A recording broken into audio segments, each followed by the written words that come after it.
Hello everyone, welcome to new online study point. दोस्तों, आज की इस वीडियो में फ्यूचर की जो चारों टेंस है, future indefinite tense, future continuous tense, future perfect tense और फ्यूचर परफेक्ट कंटिन्यूअस टेंस की हिंदी में पहचान क्या है और वाक्य में अंग्रेजी के अनुवाद के नियम क्या है, इन सब का डिटेल में एक्सप्लेन करेंगे।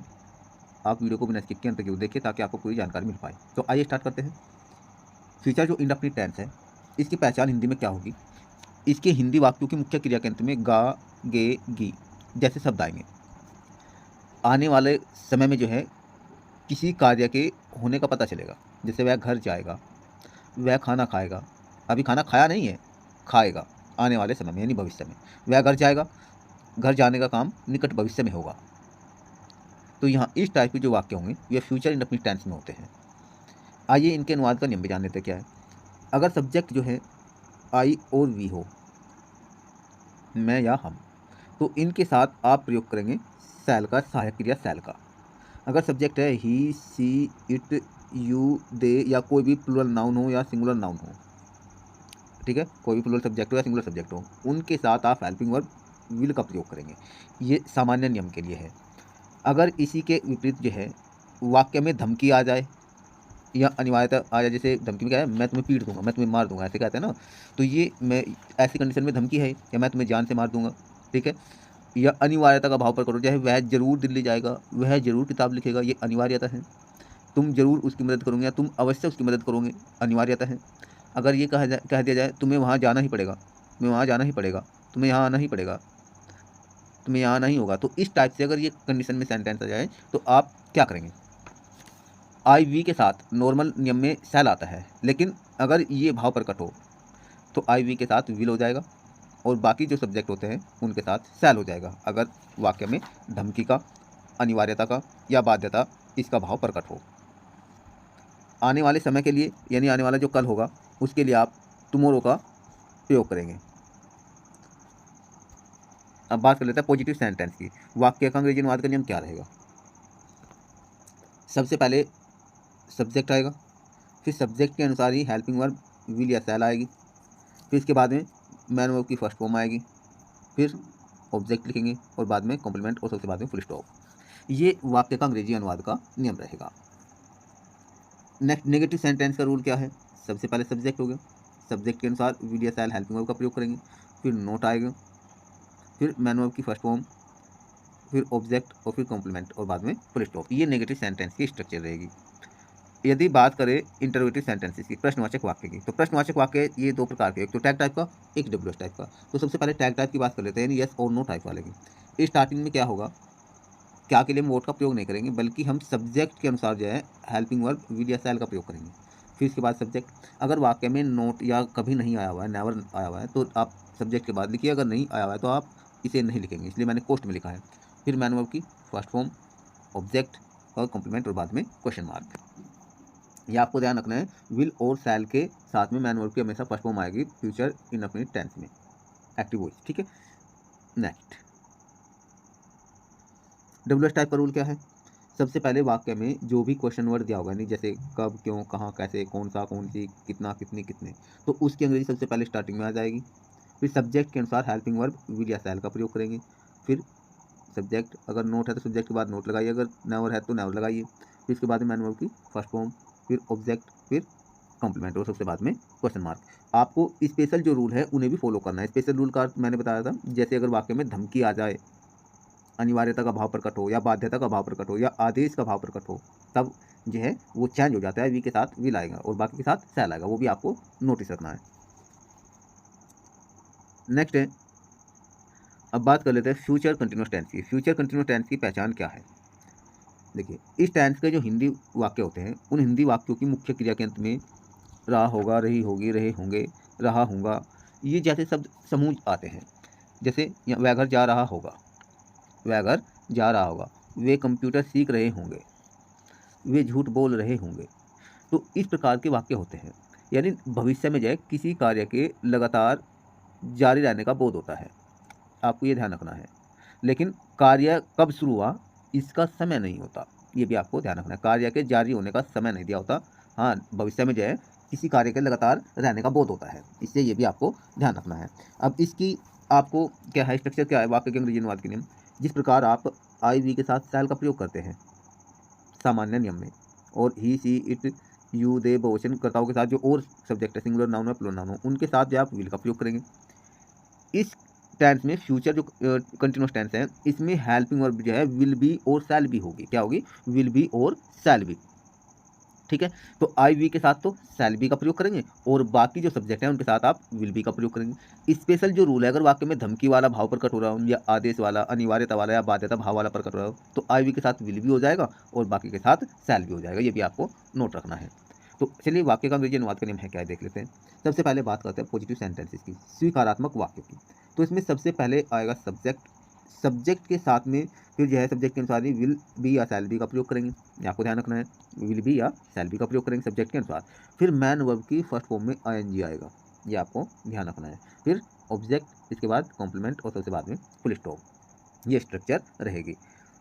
नेगेटिव सेंटेंस की अगर बात करें, नेगेटिव सेंटेंस कैसे बनाएं, तो सबसे पहले सब्जेक्ट होगा, सब्जेक्ट के बाद में फिर आप विल या शैल का प्रयोग करेंगे, फिर नोट का प्रयोग करेंगे, यानी विल और बी या शैल या बी के बीच में नोट आ जाएगा। फिर मैन वर्ब की फर्स्ट फॉर्म में आईएनजी, ऑब्जेक्ट और कॉम्प्लीमेंट। ये नेगेटिव सेंटेंस का रूल रहेगा। इंटरोगेटिव सेंटेंस कैसे बनाएंगे? यदि टाइप का है, क्या से शुरू होने वाला, क्या वह घर जा रहा होगा, क्या वे कपड़े धो रहे होंगे, क्या मोहन नाश्ता कर रहा होगा, तो यहाँ इस प्रकार से स्टार्टिंग में क्या की अंग्रेजी के लिए वोट का प्रयोग नहीं करेंगे, बल्कि आप सब्जेक्ट के अनुसार हेल्पिंग वर्ब विल या शैल का प्रयोग करते हैं। शैल स्टार्टिंग में लिखेंगे, फिर सब्जेक्ट। अगर वाक्य में नोट या नेवर आया हुआ है, यानी कि नहीं या कभी नहीं दिया हुआ है, तो सब्जेक्ट के बाद में नोट या नेवर लगाइए। अगर नहीं दिया हुआ है तो इन्हें हटाइए। फिर आप बी का प्रयोग करेंगे, मैन वर्ब की फर्स्ट फॉर्म में आईएनजी लगाएंगे, फिर ऑब्जेक्ट, कॉम्प्लीमेंट और बाद में क्वेश्चन मार्क। ये रहेगा टैग टाइप का रूल। अगर डब्ल्यू एस टाइप की बात करें, डब्ल्यू एस टाइप का रूल क्या होगा? डब्ल्यू एस टाइप में जो है, जो क्वेश्चन वर्ड है वो स्टार्टिंग में आ जाएगा, फिर विल या शैल का प्रयोग करेंगे, फिर सब्जेक्ट होगा, सब्जेक्ट के बाद अगर नोट या नेवर रहे तो वे लिखिए, फिर इसके बाद में बी, फिर मैन वर्ब की फर्स्ट फॉर्म में आईएनजी, ऑब्जेक्ट और फिर कॉम्प्लीमेंट। ये रहेगा डब्ल्यू एस टाइप का रूल। नेक्स्ट बात करते हैं फ्यूचर परफेक्ट टेंस की। फ्यूचर परफेक्ट टेंस, इसकी पहचान क्या होगी? इस टेंस के हिंदी वाक्यों की मुख्य क्रिया के अंत में चुका होगा, चुके होंगे, चुकी होंगी, चुका होगा, चुकेगे, चुकेगी, चुकूंगा, या कर लिया होगा, दिया होगा, किया होगा, इस टाइप के सब समूह आते हैं। यानी इससे प्रकट क्या होता है, इस टेंस से जो है भविष्य में किसी विशेष समय तक और उस समय से पहले कोई कार्य जो है पूर्ण हो चुका होगा। ठीक है, भविष्य में किसी कार्य के पूर्ण होने का पता चलता है, ये समझ जाइए इसमें, इस टेंस में। इस टेंस के अंग्रेजी अनुवाद के नियम है क्या? मेन इसमें जो है विल और जो शैल है, वो रूल तो आपको याद रखना ही है कि किन के साथ विल और किन के साथ शैल आता है। लेकिन यहाँ पे फ्यूचर जो परफेक्ट टेंस है, इसमें सहायक क्रिया हेल्पिंग जो वर्ब होगी वो विल हैव और शैल हैव होगी। विल के साथ में हैव और शैल के साथ में हैव, ये इसकी हेल्पिंग वर्ब है इस टेंस की। आई और वी के साथ शैल हैव का प्रयोग करेंगे सामान्य अर्थों में, बाकी जो सब्जेक्ट हैं उनके साथ विल हैव का प्रयोग करेंगे। लेकिन अगर वाक्य में आदेश, धमकी, अनिवार्यता या बाध्यता का भाव प्रकट हो, जैसे वाक्य में जरूर या अवश्य या तो आ जाए, ठीक है, तो आई वी के साथ विल हैव का प्रयोग करेंगे, और अगर और सब्जेक्ट है उनके साथ में शैल हैव का प्रयोग करेंगे। ये आपको ध्यान रखना है। चलिए आइए बात कर लेते हैं पॉजिटिव सेंटेंस की। पॉजिटिव सेंटेंस का अंग्रेजी में अनुवाद का नियम होगा क्या? सबसे पहले आप सब्जेक्ट लिखेंगे, सब्जेक्ट के अनुसार ही आप या तो विल हैव का प्रयोग करेंगे या शैल हैव का, दोनों में से एक आएगा, दोनों नहीं आएंगे। नेक्स्ट फिर मैन वर्ब की आएगी थर्ड फॉर्म, फिर ऑब्जेक्ट, फिर कॉम्प्लीमेंट और बाद में फुल स्टॉप। ये पॉजिटिव सेंटेंस का रूल रहेगा। नेक्स्ट है नेगेटिव सेंटेंसेस, नकारात्मक वाक्यों का नियम क्या है? सबसे पहले सब्जेक्ट होगा, सब्जेक्ट के अनुसार विल या शैल का प्रयोग करेंगे, फिर आप नोट लिखेंगे, फिर इसके बाद में आप हैव लगाइए, फिर मैन वर्ब की थर्ड फॉर्म, ऑब्जेक्ट और कॉम्प्लीमेंट। ये नेगेटिव सेंटेंस का रूल रहेगा। इंटरोगेटिव सेंटेंस का रूल क्या होगा? वो सबसे पहले बात करते हैं टैग टाइप की, यस और नो टाइप, जिनका आंसर हाँ या ना में दिया जाता है। स्टार्टिंग में विल या शैल का प्रयोग कीजिए, फिर आप सब्जेक्ट का प्रयोग करेंगे, फिर आप अगर नोट है तो सब्जेक्ट के बाद नोट लगाइए, अगर नहीं है तो नहीं लगाइए, फिर आप हैव का प्रयोग कीजिए, फिर मैन वर्ब की थर्ड फॉर्म, फिर ऑब्जेक्ट और फिर कॉम्प्लीमेंट और बाद में क्वेश्चन मार्क। अगर डब्ल्यू एस टाइप का वाक्य है तो कैसे करेंगे आप? सबसे पहले क्यू डब्ल्यू यानी क्वेश्चन वर्ड आएगा, फिर विल या शैल का प्रयोग कीजिए आप। फिर सब्जेक्ट, अगर नोट है तो सब्जेक्ट के बाद नोट लगाइए। उसके बाद में हैव, फिर मैन वर्ब की थर्ड फॉर्म, उसके बाद ऑब्जेक्ट, फिर कॉम्प्लीमेंट और बाद में क्वेश्चन मार्क। ये फ्यूचर परफेक्ट टेंस के रूल रहेंगे। अब बात कर लेते हैं फ्यूचर परफेक्ट कंटिन्यूअस टेंस के। फ्यूचर परफेक्ट कंटिन्यूअस टेंस की पहचान क्या है?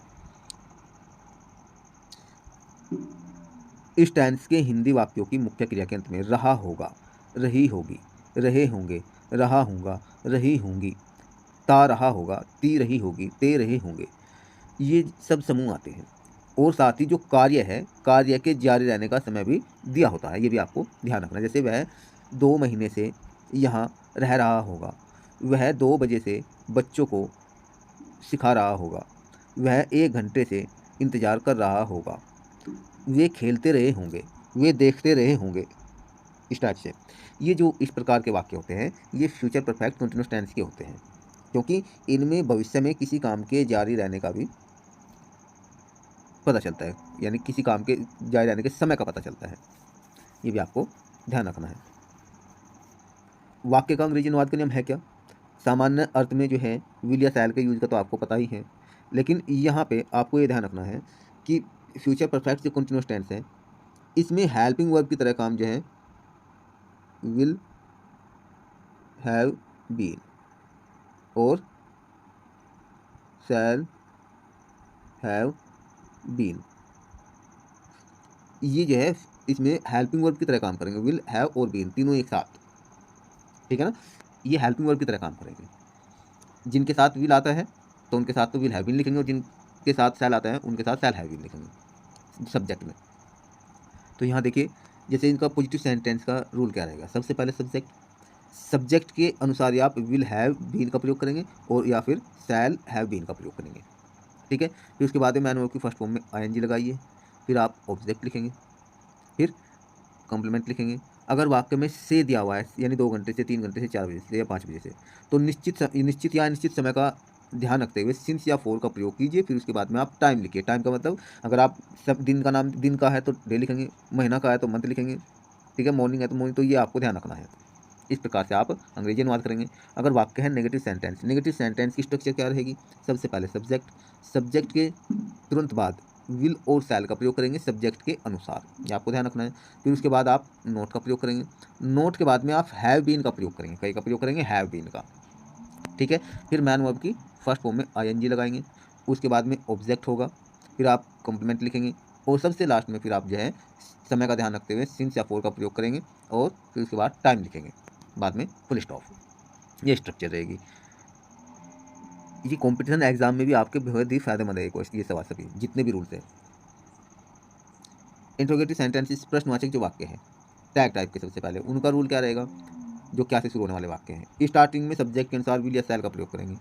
फिर सब्जेक्ट होगा, अगर वाक्य में नोट आया हुआ है तो सब्जेक्ट के बाद आप नोट लिखेंगे, अगर नहीं आया तो नहीं लिखेंगे। फिर उसके बाद में आप हैव बीन का प्रयोग करेंगे, हैव बीन। फिर मैन वर्ब की फर्स्ट फॉर्म में आईएनजी का प्रयोग करेंगे, उसके बाद आप ऑब्जेक्ट लिखेंगे, फिर कॉम्प्लीमेंट लिखेंगे। फिर उसके बाद में अगर वाक्य में सिंस या फोर दिया हुआ है तो प्लस के बाद में ये लगा करके आप जो है सिंस या फोर प्लस टाइम का प्रयोग करेंगे, और बाद में क्वेश्चन मार्क। ये भी आपको ध्यान रखना है।